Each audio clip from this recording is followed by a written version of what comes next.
All right, let's get into Bad Blood. According to Wikipedia, just a 5-match card right now. We will start with the tag team match. Cody Rhodes and Roman Reigns against the Bloodline of Solo Sikoa and Jacob Fatu. It seems too obvious that Cody and Roman are going to get the win in this match. I think they probably will.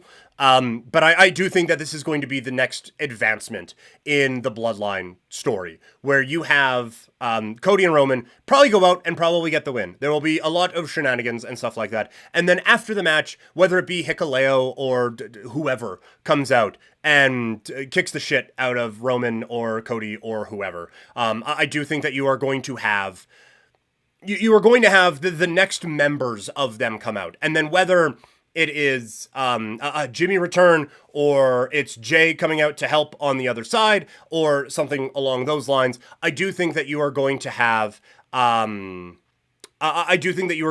maybe a bit of a Bloodline spinoff. And to your point, Conrad, Conrad saying in the chat, I actually think KO prevents Cody and Roman from getting the win because of his hatred for Roman. That could very well be. This one, as I've said about some other ones in the past, it's going to be a Bloodline match, right? So it's going to feel very Attitude Era, where this guy's going to run in, and this guy's going to run in, and this guy's going to run in, and this guy's going to run in. But I do think that we get the full-blown heel turn here of Kevin Owens in that. And so maybe, yes, maybe I am overthinking that these guys are going to get the win. I think it's going to be a fun match. I will say that. I am a huge fan of Jacob Fatu. And Solo Sikoa, I still think there is something there. Even though when I was saying before, like going into last year, the ultimate goal of the Bloodline should be Solo being a star, because he just kind of had that aura about him. And then he talked, and that aura kind of went away, and he hasn't carried himself in the same way as the leader. It hasn't really clicked, and I don't know what it is, because I like the suit look with the gloves and all, like the Hitman style, all of that. Not Brett, but like I like that style, and I like his in-ring style. There's just something that's not meshing with me on this whole thing, and so I do think that you still get a good match out of this. But Conrad, maybe you're right. Maybe we do get KO preventing Cody from getting the win here with Roman, and then we get a separate beatdown after. But I do believe, if I am not mistaken, the next one, the next PLE technically is Halloween Havoc. Oh, but then we have Crown Jewel. Sorry, that is coming up on November 2nd. And then after that, it is Survivor Series War Games. So we still have basically 2 months, right? We have a month and a half to build up to War Games in what we are all presuming is going to be the Bloodline Civil War thing, right? We're all assuming that that's probably going to be what that is. And so I do think that this needs to advance a little bit more, and we need to get some of those players involved if we are going to get that. Now, this is where we, as I think an internet wrestling community, can get a little bit off target sometimes, because there is, I think, where we just presume, oh, well, this is the direction they're going to go, so this is obviously how it's going to be. I am saying, hey, we need to get this thing moving if we're going to get this to War Games. Nothing about this has screamed War Games up to this point, aside from one group has 4, right? That's basically it. So I kind of thought this would advance a little bit further by this point, to be perfectly honest with you.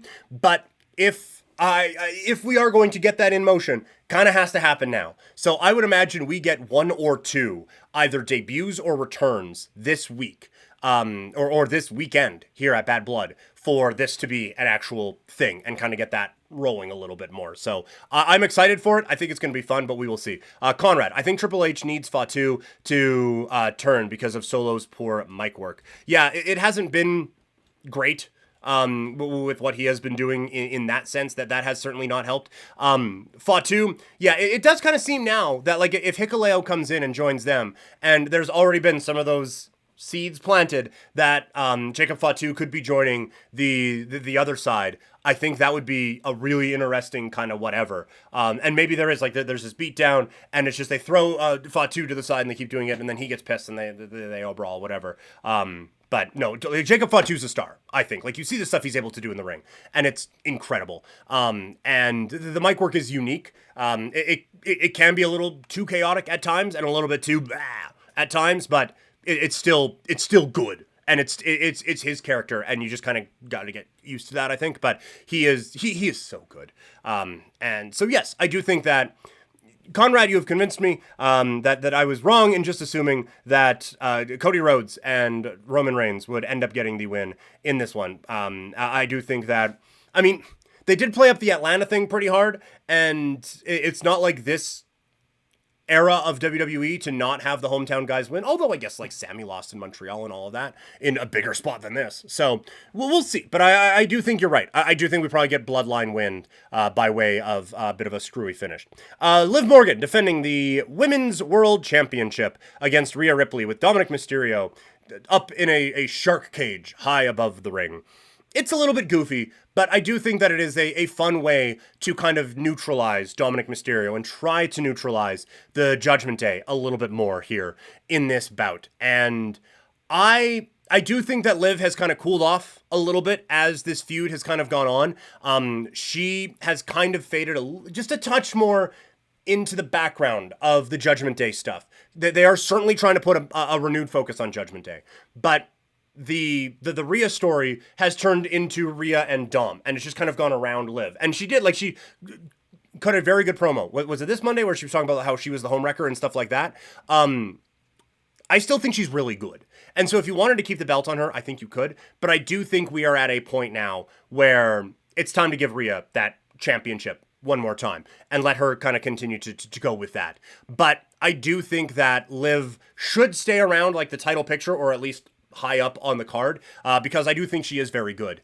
And I do think that there is a lot of potential there with Liv Morgan. I just wish they would kind of use it maybe a little bit better in the last couple of weeks. But I do think Rhea gets the win. Singles match, Damian Priest against Finn Balor. Boy, they have been building up Finn for the last little while. And you could definitely see a world where Finn ends up getting the win, pardon the rhyming scheme there. And they continue to try to build him up a little bit more. Damian Priest, I said before, it feels like it has cooled off a little bit.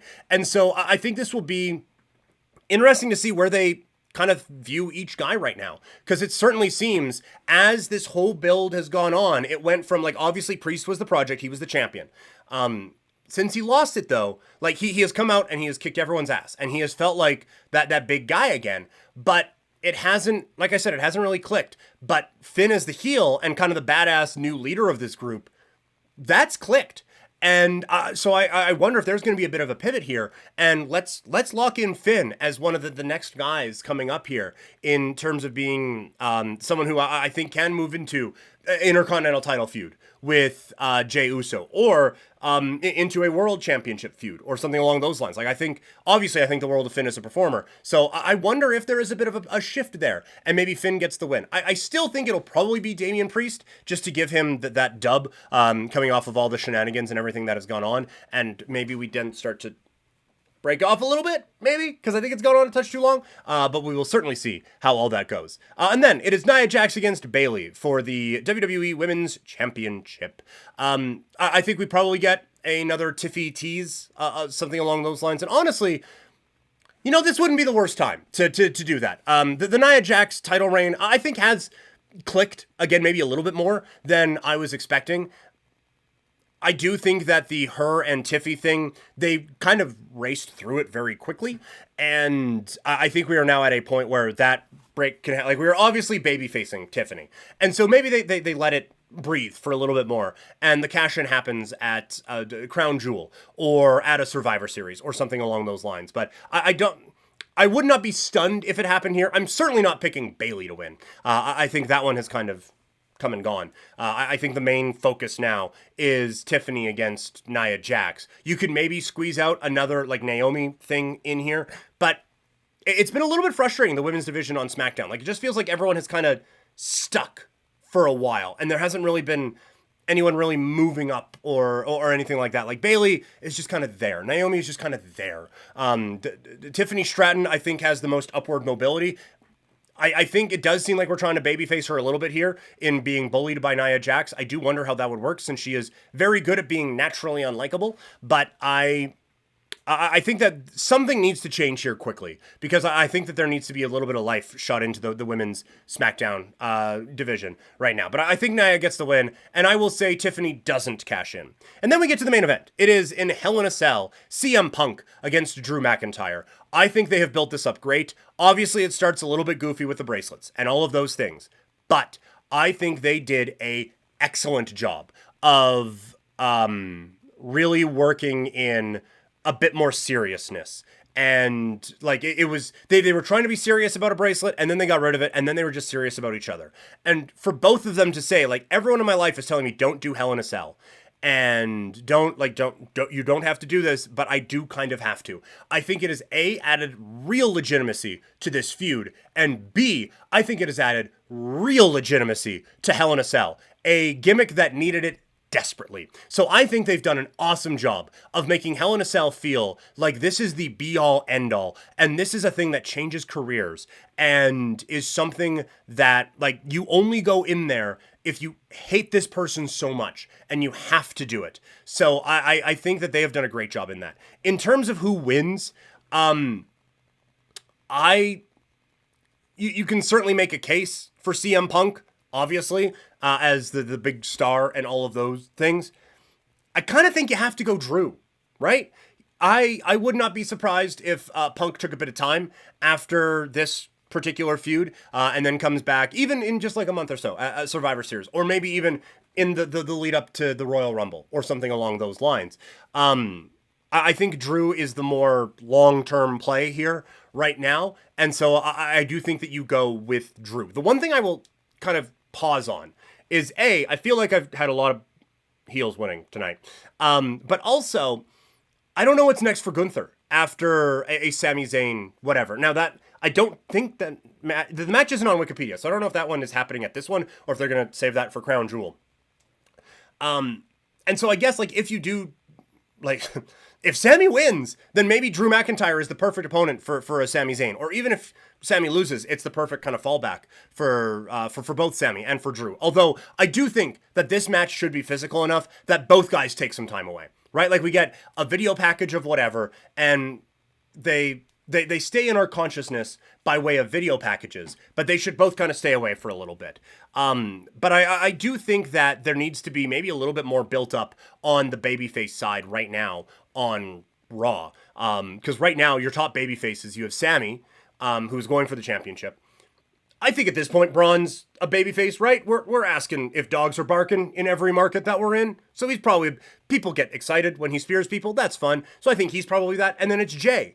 And then I guess Braun Strowman. And you could sell a lot of people on Braun Strowman against Gunther, I guess. But there isn't a whole lot built up as ready-made challengers for Gunther if he does beat Sami Zayn. And so where do you go from there with that, right? And so CM Punk, he's been talking about getting his championship opportunities. Maybe he goes, beats Drew McIntyre in the cell, and all right, there's one more big guy I need to conquer now, and that is Gunther, and you do it that way. I don't think there's a wrong answer here. I think this match is going to be incredible. I do think that it is going to be very violent in terms of WWE. I do think that in terms of what we've seen from AEW, I would probably take the under on 0.5 people lit on fire in this match, or glass used or anything. Although I could see CM Punk being petty enough that there's glass at some point as a bit of a wink and a nod to Jack Perry and something along those lines. So I could see that happening, but I think this will be a very violent, I do think this will be a very bloody match, and I think it's going to be one that we talk about for a very long time. But I will say Drew McIntyre wins, but you can make a case for CM Punk getting the dud. Wink and a finger. The excellent point, Conrad. Yes, no, a wink and a finger. And I'm sure you can figure out which one that would be. That's an excellent point there, Conrad.